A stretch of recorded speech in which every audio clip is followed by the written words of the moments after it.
Hey, welcome to the Oakley Podcast, Trucking Business and Family. I'm Jeremy Kellett, your host of this podcast that we've been bringing to you now for 4 years, and we have brought you some good ones. I hope you enjoyed it. I appreciate everybody listening to the podcast every week, and I just want you to know we try real hard to bring you some good information that we feel like will relate to our listeners, that is interesting, that success stories, just we don't want to try to be a boring podcast. We try to liven it up the best we can. And to do that, liven it up, I got Megan with me. What's going on, Megan? A little more enthusiasm. I know. I'm sorry. I got to pick it up a little bit. Yeah. So Megan's hanging out with me. We got Brian Lang, one of our owner-operators here at Oakley, and we're going to visit with him for just a minute. Got a great story I want to hear. I'm anxious to hear Brian's story, and that's something that I was talking to him a while ago about is we want to bring those success stories to light to people, especially truck drivers. I'm going to do an episode here pretty soon talking a little bit more about truck drivers' reputations, why there's a turnover, that kind of stuff I'm going to do too. But it's just we want to bring positive stuff to truck drivers. There's so much negative out there, Megan, that it's, the billboards, the commercials, all that stuff. So we want to try to bring as much positive light on truck drivers as we can. Absolutely. I think they're pretty great people. I do too. I might be a little biased, but that's they are, and that we show that on this podcast, and that's what we want to do. So, hey, as always, our sponsors do a great job. Who are our sponsors, Megan? Help me. Arrow Truck Sales, right, and Lube Zone, right? Yeah, been with us since day one. Day one sponsors. Yep, and great good. People. Great people. Good stuff. We get some good response on them, and we wouldn't do business with those guys if they wasn't doing things right. So they are, and we appreciate them being a sponsor with us for all these years. So it's really been good. I know this will come out after the party, but Keith Wilson will be at the party. He will tomorrow, be, won't he? Yeah, Keith will be there. What about Trey? Nope, just Keith. Nope, Keith and his wife will be here. So it's going to be interesting. Yeah. This is right the day before the company party, so we don't have any news to tell you about the not yet aftermath of the company sure party. To check I'm the sure newspapers on Sunday morning. I'm sure it'll be out, but. All right, Brian, what's going on, man? I'm here today to get my truck ready for the truck show. Good. Part of the party, and take a couple days off and prep that ride so I can represent Oakley the way I feel. A couple like days off from the road, but not off from working. Yeah, the work is not stopped. I've been working on this truck for 5 weeks, trying to get it ready myself and save money and do everything myself, and I had to give in and spend some money. Tell me about your truck. So it's a 2020 Kenworth W990, and the name of the truck is All In, and originally when I bought that truck, which is what your hat says. It's what my hat says. It's when I went and signed the paperwork on that loan, which is like twice the amount of my house, and they said you have 5 years to pay that off. All these thoughts come in, and I just said I have to be all in on this or nothing. So that's where the name of the truck came from, and it's kind of turned into a way of life. And isn't that the name of your LLC? Mm-hmm. No, it's B-Lang Trucking. Oh, okay, yeah, okay. Yeah. So, but yeah, it's got a Seminole paint job. It's black and tan with a gold pinstripe, and I wouldn't trade it in for nobody, and I probably should have traded it in a couple months ago, but we. So you bought it new? Bought it brand new. Good. And before that, I had a 379 Peterbilt, and I ran that one for about 4 years, and I just showed up at Kenworth to get a part for my Peterbilt, and I'm leaving out of the parking lot, and the dealer calls me. He says, "Hey, man, would you be willing to sell that truck to me?" And I said, "Well, if the price right, if the deal's right." He goes, "Well, I'm actually a salesman. I can put you in a new truck if you want to get out of that one." And I'm on the interstate at this point. And I said, "Well, this is what I need. If you can make my needs happen, then, I'll be interested in trying it." And he called me 3 days later, and he said, "Come get your truck." So, and the funny thing is my truck wasn't on the property yet. There was a black and blue one that I liked. And the day I was coming to pick it up, they had sent me a picture of that truck. I said, I hate to do this to y'all, but I want that other truck. So he had to redo all the paperwork, Oh, and no. I sat there for 4 hours waiting for them to get the paperwork right. But I got the truck I wanted. So it's a new body style truck, but it has a classic look to it, and that's what drew me to it. Yeah. So I've been out here for about 28 years, and I still want to believe I'm one of them old school truck drivers. Yeah. Right.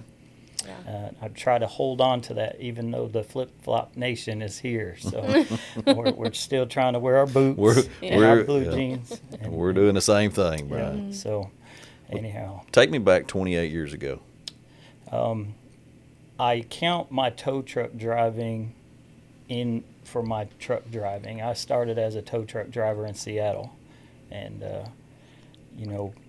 the boss called one day. He said, "Hey, we need the large wrecker out here. Can anybody drive it?" And of course, I can drive. I can drive anything. And I get up in this truck I've never been in before, and it had 2 sticks, and I'm like, "What do we do with all this?" So I drive it to the scene on I-5, and it's blowing a flame out of the exhaust, and everything's red hot because I can't get it out of the low range. And the boss said, he goes, "I'll teach you how to drive that truck tomorrow." And we finished the accident scene, and the next day he taught me how to drive an 18-wheeler, a large wrecker. And that became my main job. And towing got to be a little hard because you deal with a lot of death, and I knew that was my time to get out. I had one accident that will never leave me, and you got to believe even paramedics go through that at some point. So Yeah. and I started truck driving, and I was just doing a deal back and forth from Seattle to LA, and shortly after we moved to Arkansas. And I said, what better place to be a truck driver than right in the middle of the United States? That's right. So So you born and raised out in Seattle?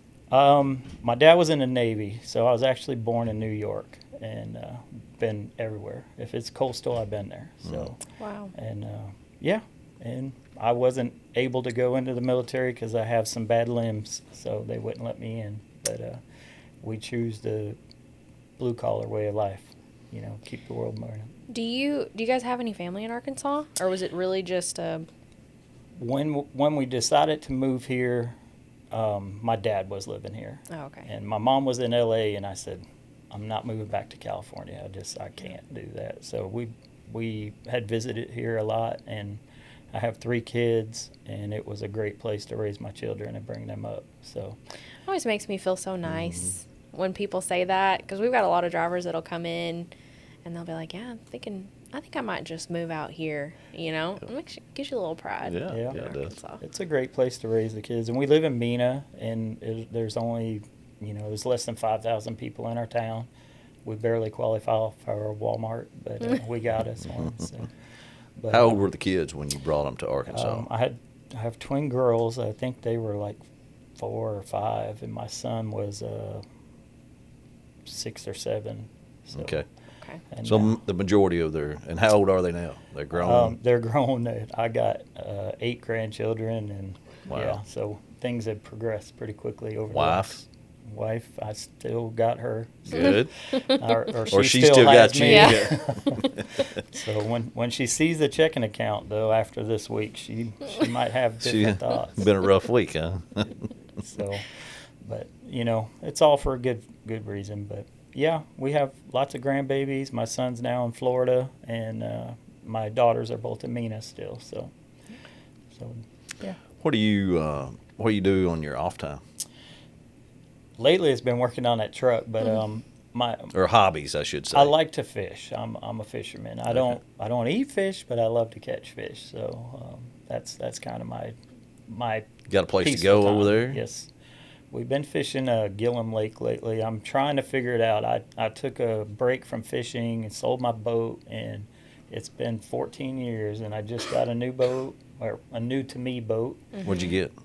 It's just an old Stratos bass boat, Yep. 17 foot. My brother-in-law's a professional fisherman, and he designed a lure. And What's his name? His name is Casey K. Chusicle, and he designed a lure. It's called the Nasty. Okay. And it's like nothing anybody has on the market right now. And he said, I got to go to the Bassmaster Classic in Tulsa. Will you come help me promote my lure? So that kind of got those juices flowing, and I said, I have to get back into fishing. He also has a boat repair shop, so this was a customer's boat that wanted out of it, and he repaired this boat and set me up with all the greatest electronics that the pros are using. And now he has a boat he can jump on that's with the electronics that are on a boat he's familiar with. Okay. So, yeah, he came out a couple of weeks ago, and we went and figured out where all the fish is. And I'm new to all the electronics. Yeah. So he showed me how to work all that. So That's a whole nother podcast. Yeah. Yes, sir. Get One into that that. I'm Yeah, not yeah. going to be a part of. Yeah, I can go all. I can talk a lot about that. Yeah. So we did some good fishing a couple weeks back, and it was good to take the break from doing everything we're doing with the truck. And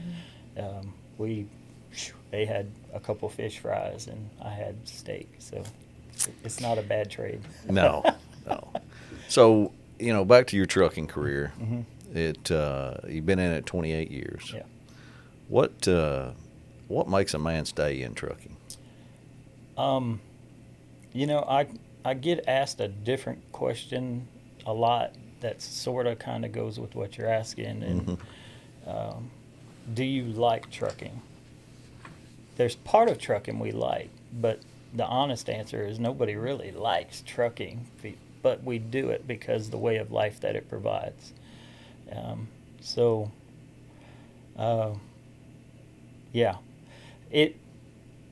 I like doing what we do. My wife and I, every other year we go on a cruise, and the opposite year we go see my son in Florida. And this lifestyle that we get from doing this job affords us the ability to do that. This freedom. Is it hard on a family? Hard on a marriage? It is, and it takes a special woman that can do things on her own and put up with this lifestyle. I've been pretty blessed. I was a flatbedder forever, and I got to go home every weekend. And I think I can count on my two hands how many weeks I've been out, over the weekend. Yeah. So that helps, is getting to stop by and spend your two and a half days at home, or 2 days at home every week. And, you get your honey-do list done. But my wife is turned into the kind of person that can pretty much fix anything. And she'll call and say, that garbage disposal's out, but I went and got in your toolbox and I fixed it. And I go back and my toolbox is a mess. But she's that kind of person that, she meets it head on, and, she took on that job and did it well. So Special lady. Yeah, and without a special woman at home that will stick with you and put up with this stuff is, it's a good thing to have. So. Did she ever come out on the road with you? Sorry, Jeremy. No, go ahead. She has a few times. She's only been in this truck once, and I've had it for 4 years now, but she's only been in it once. But fun fact, we're spending the night in it this weekend. She's coming out tonight. So we'll be tonight and tomorrow in the truck. Oh, good. So, she's got her own bed. She just has to climb up there, and she's like 5'2", and so it's kind of fun to watch her climb up there. Good. Don't step on my table.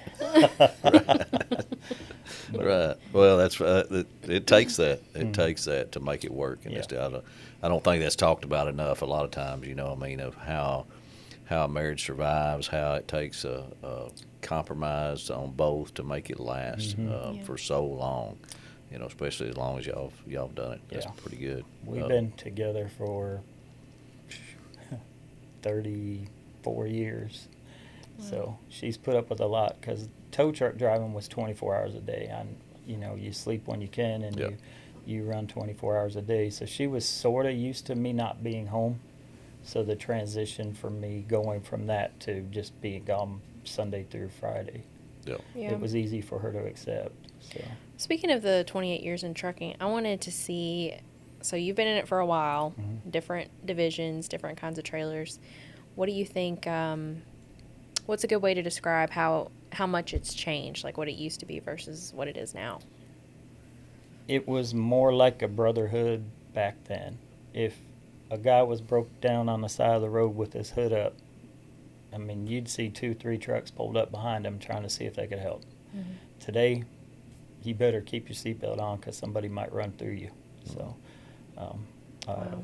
and that's the simplest way to put it. So, but I think a lot of that is we're all on a time crunch. We're chasing that clock all day long. You know, I believe there could be some changes to this time. You know, our e-logs that would help out parking. It will help out us, and you know, there's been plenty of. I'm a very deep thinker, Mm-hmm. and I do my research. But you know, the University of Washington in Seattle did a sleep study, and they found out all you need is 5 hours of sleep a night, REM sleep. You know, you good sleep 5 hours. Mm-hmm. So a 10-hour break's sort of much. It's Yeah. a lot. So it's. I think we can change it and make it a lot better, but I'm just a small person that nobody wants to really listen to. So, you know, but we ran on 8 hours break forever, and I think if we made our days 16 hours instead of 14 and give us an 8-hour sleeper berth, that will free up these truck stops, and you don't have to shut down at 5-6 o'clock at night just to get a parking spot. Everybody's trying to find it at the same time. Mhm. Yeah. Because their clocks, anybody that gets up in the morning to go to work, then their clock's all running out Yeah. Mm-hmm. at the same time in the evening, and they're all looking for a parking spot. Yeah, I try to start my days as early as possible. I'm the kind that likes to get up at 3 in the morning and go, so that's that way I can be set up to shut down by 5-6 o'clock. But Yeah. I'm ready to get up. Now, how long you been an owner operator? I've only been an owner operator for 8 years. So What made you make that step, and how hard was it? It's kind of a funny story. I was dying in the hospital. Literally, I'm in the ICU. Dying in the hospital. I have blood clots. Oh no. And I'm just, like I said, I'm a pretty deep thinker, and I'm laying there by myself in the ICU, and I don't want to watch TV, and I'm just thinking about everything. And I'm trying to reach an end game with this business. And so one of the better ways I can do it is to buy my own truck, make this money, sell the truck, and retire with some of that money, and then I can afford to work in my town because everything will be paid for. And it was a great plan. So, because you start off with one truck, and then I wanted to upgrade, so I bought this one, and then my plan was to retire at the end of 2026, and the truck would have been paid for January 1st. I would have worked out the full year, and that way I'd have all that money I wasn't paying out on the truck bill. And then the truck said, "You're staying in the industry." So I'm stuck for a little while longer. But you know, I had told Annabelle in a previous interview, and when I bought my first truck, I was flatbed. That's all I've ever done other than the tow truck. So I had a flatbed company's page open and Oakley, and I'm saying change or no change.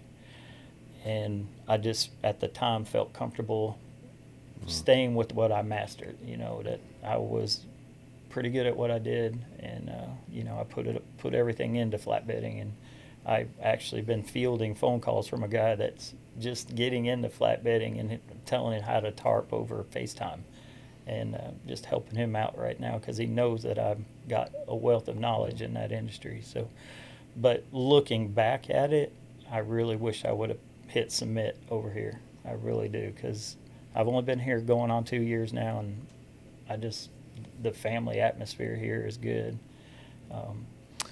Yeah. What's this is a little different subject, or I mean, different way of looking at it. What's the difference if you got a guy out there listening to us now that's flatbedding, and they look at, because you're pulling a dump trailer, right? Yes. And they're looking at, should I go pull a dump trailer or not for Oakley? Mhm. What's the big difference between going from flatbed to an end dump?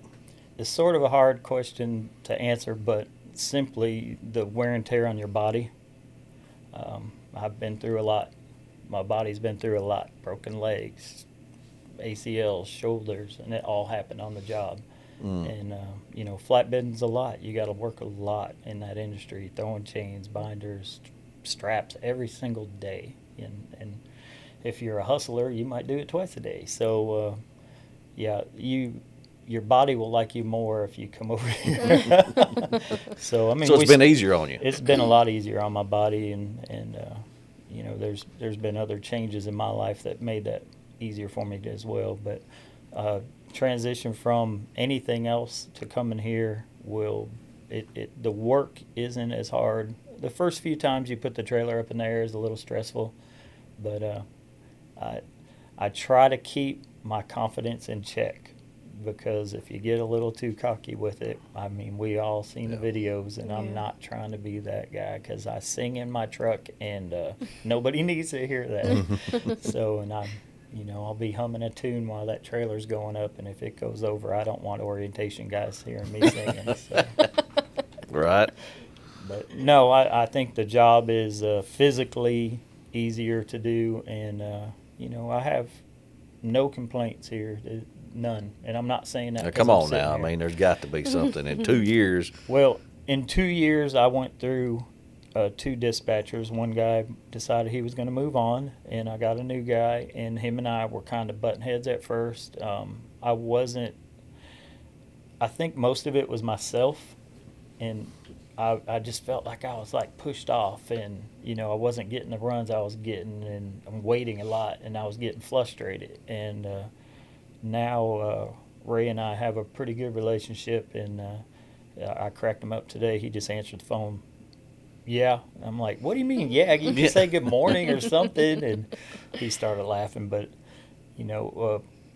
he was new, and he had to find his stride and figure out how to do his job. And he's juggling all these drivers, and I try not to be a pain in the neck with him and let the man do his thing. So, but yep, I wouldn't change it for anything. That relationship with your dispatcher, how important is that? Well, I can give you a quick example of my flatbed dispatcher was a lady, and she is literally the best thing that's ever happened in my trucking career. And she referred to my wife as her sister wife.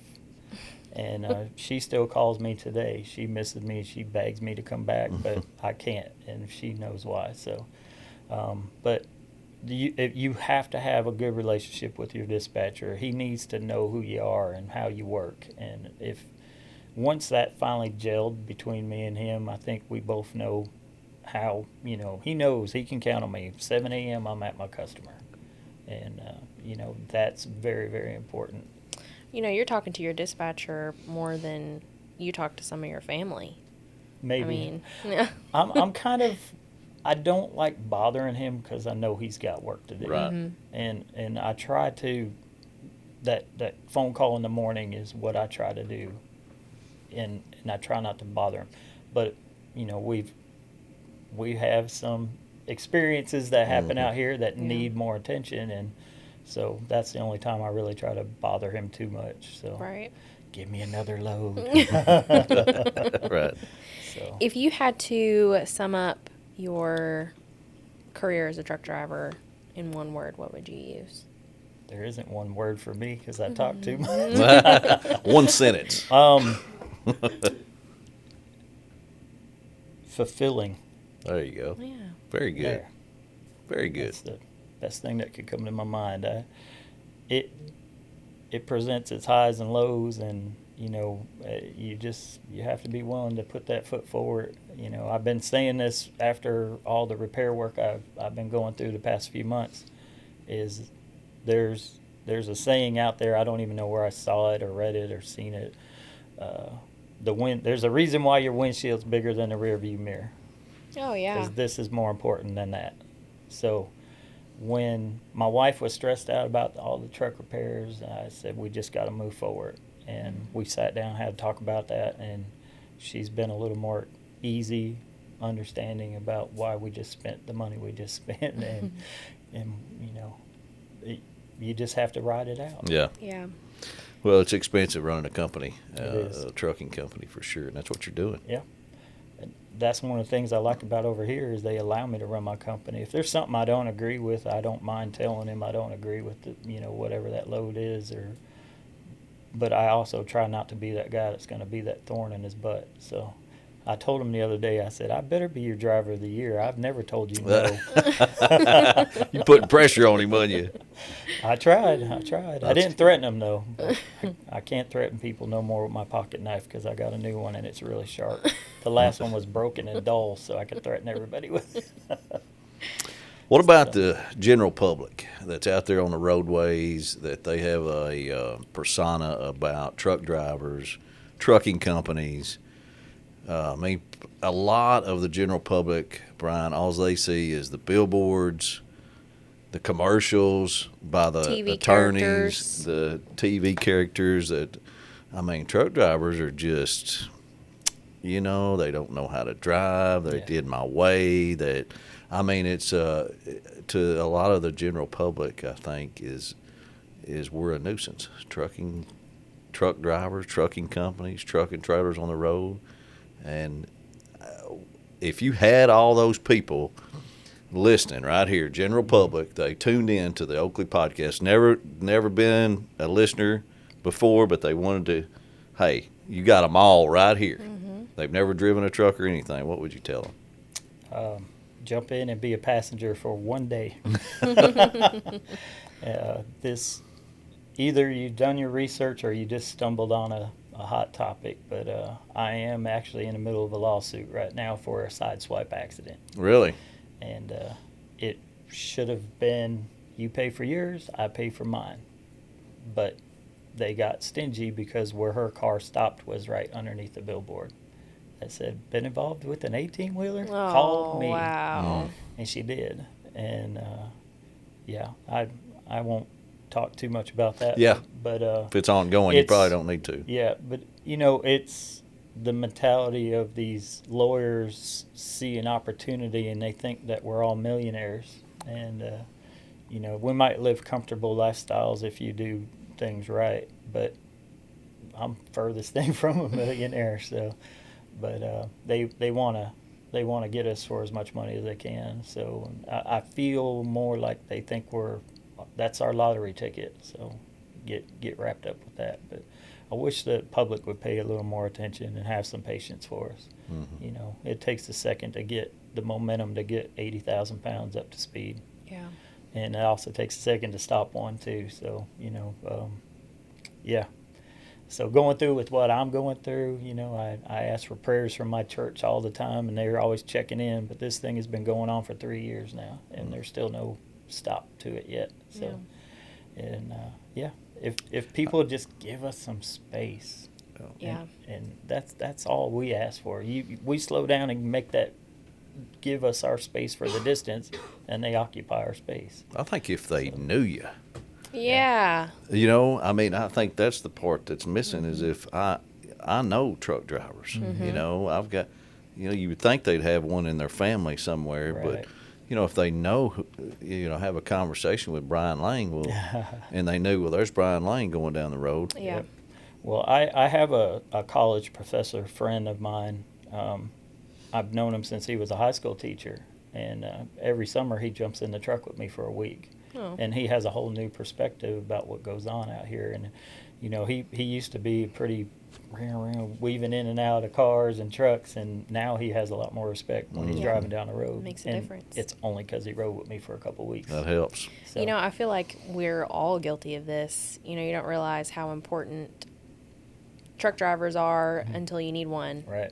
Until COVID or some kind of weird strike goes on, and you're like, well, we can't get our goods because there's no drivers to take it to us. We were heroes for 2 months? Oh, well, longer than that. Yeah. They wanted their lumber to build up their backyards, and I was the guy hauling it. So. Yeah. Well, if people just, it's kind of like bass fishermen, okay? So we typically I'm sorry, I got back on that again, sorry. There we go. I'm just saying, bass fishermen, we're all friends before we even know each other's name. We're talking in the parking lot, we're talking out on the lake. Kind of like motorcycles. You see all these guys in their motorcycles, and I've noticed they all wave at each other. Mm-hmm. I'm like, What are you waving at that guy for? You don't even know him. Well, he's riding a motorcycle. Okay, well, these two people, he was probably the one that just gave you the finger, cut you off, or whatever. But now you're side by side and brothers on the weekend, Right. Yeah. bass fishing. Yeah. But so I mean, it's like if you just knew them, you wouldn't act like that. You just have to remember that there are actual people behind the That's wheel right. driving. That's exactly you know? right. I got a family too. Yeah. That's right. Yeah. So, Got to make a living too. yeah. And yeah, it's crazy out there. But I still won't tell you where my spot is fishing. Oh, I'll get it yeah. out of Fishing you. hole. I'll get it out of you. Get those electronics. I'll track you down. What we got to wrap this thing up. What does the future look like for Brian?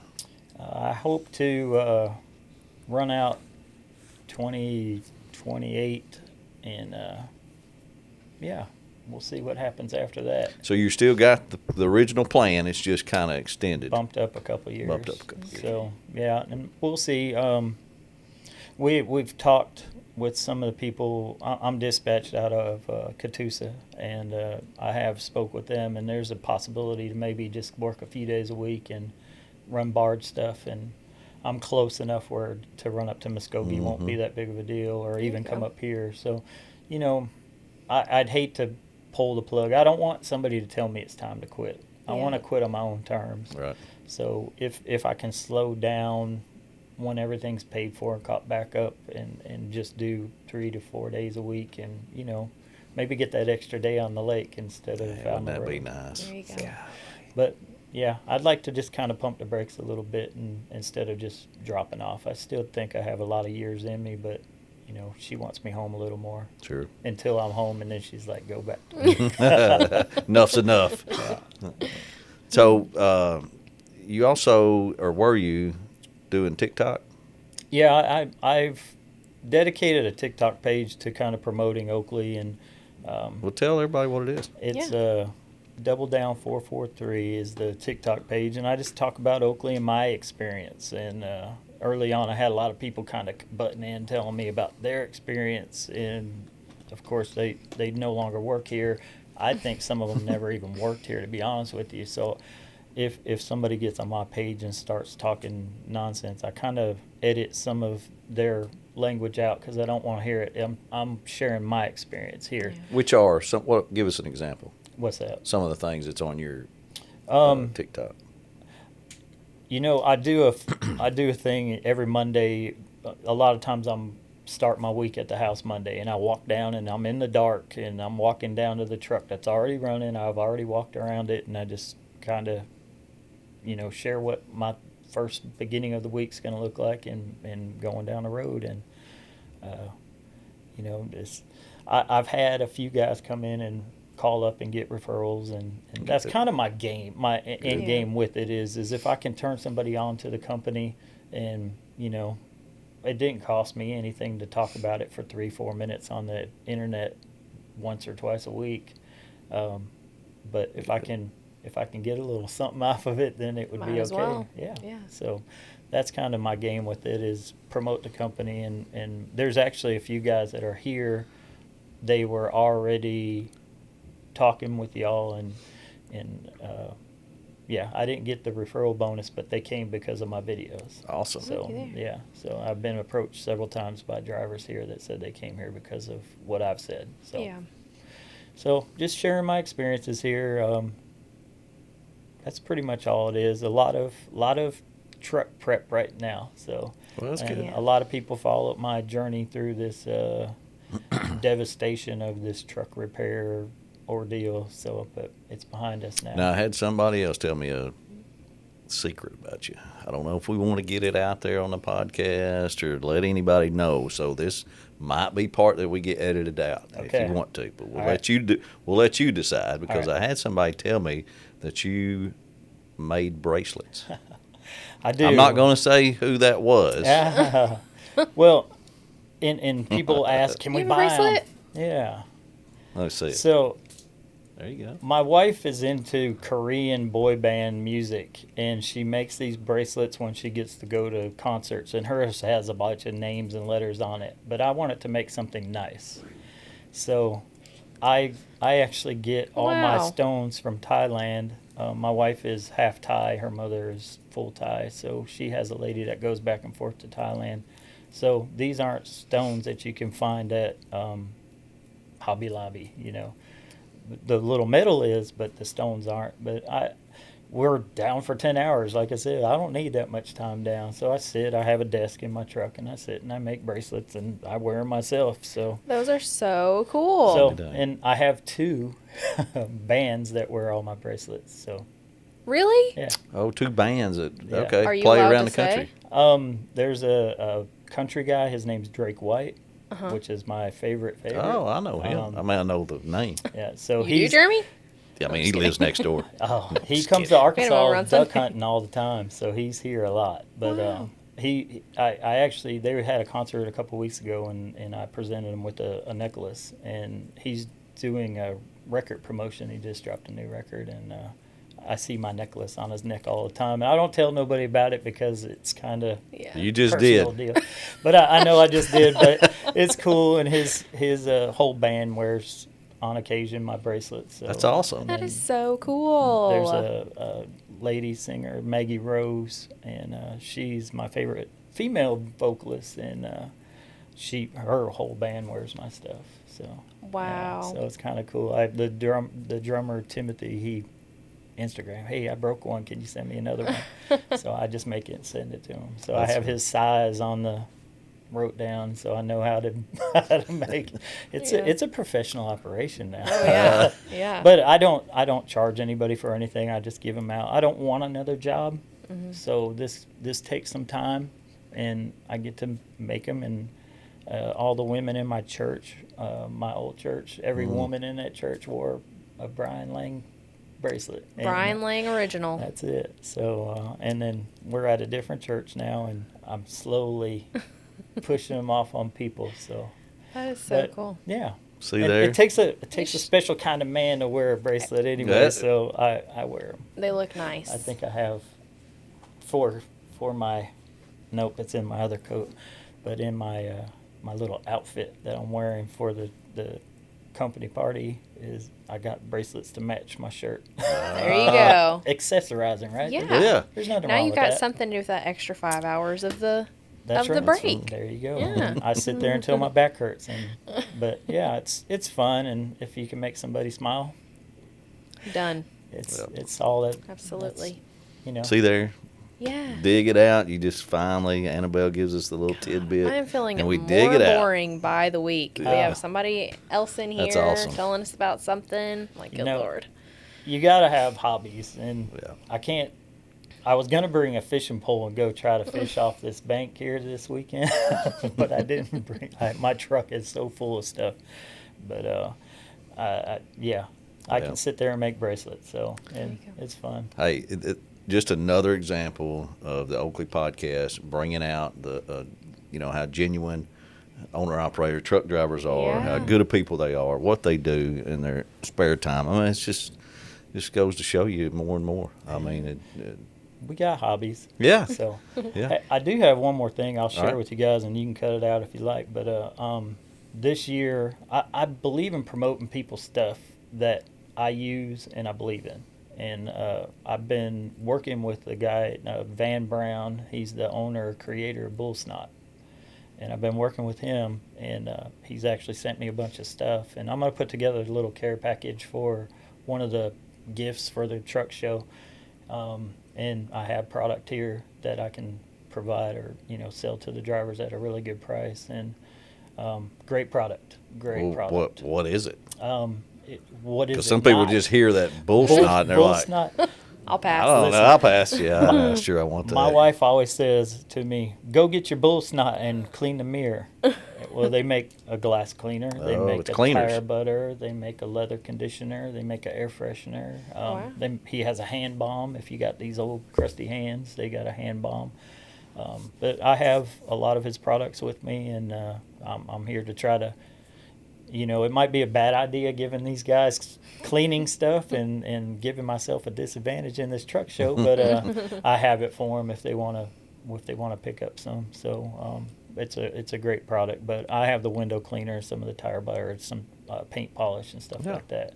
So I heard he was one of the people they were trying to get to come out here, but he is occupied with another show this weekend. So, Yeah. Oh, that's great. so I'm going to try to represent him in the best I can.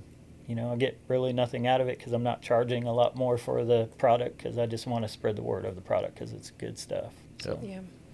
Well, hey, thanks for sitting down with me and yeah, Megan. my pleasure. Telling your story. I got Great lots of story. stories. Yes. Yeah. Returning guest. That's what Yes. you are. Right, yeah, Returning yeah. guest. Get us So- some more stories out there. But All I right. appreciate you sitting down with us. We really do. Well, thanks for having me. Yeah. It's been fun. Hey, thanks everybody for listening to the Oakley Podcast. We sure do appreciate it. Megan, thanks for joining me. I appreciate you and No problem. helping out too. Appreciate what everybody does to help this podcast and get it going and get it out there. We got, Annabelle does a great deal. We have our guys at Herd that really help us out too and heck, make us look good. And that is a challenge. But anyway, it's all good. Great to bring you stuff like this, and we're going to bring you some more every week. So stay tuned, and we'll talk to you next week.